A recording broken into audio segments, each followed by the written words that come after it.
Hi, we're going to talk about borders again today, and we're going to talk about some fun things you can do. Did you know that you can probably make a different border on every quilt you do? And you can just put the same old border on, but sometimes you might want to try something a little different. The quilts I have to show you today, I've taken pieces that were left over from the quilt.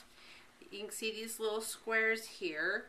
It's really busy, so I hope you can see these squares here.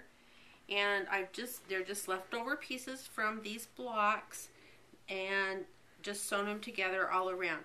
Now it has the same, this is the same on both sides, so it sets it off. And then I've just added a little rickrack there. This one right here, you can see has the blue border and then another blue border, but in between the blue borders, just pieces that were left over.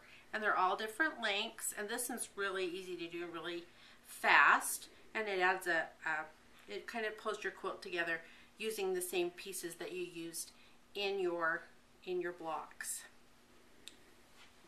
And then if you have enough, sometimes I like to make extra blocks if I have to, because then when I lay it out I have options of where they'll go. So if you have extra blocks, you can actually put them in your border as well. This has they're cut down, they're not as big as the block in the quilt, but it's the same block and it's just cut a little narrower, and then there's one put on each side of this quilt. And the last one I'm going to show you, these blocks here, we've used the stitch and flip method, and if you want to go back and look at that on our tutorial, and then we've made the extra seam and have these extra half square triangles from these corners. And so they're just used in the border.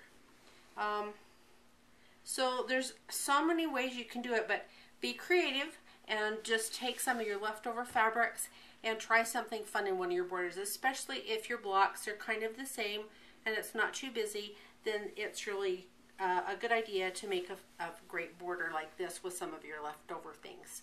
So try something different and have fun. See ya.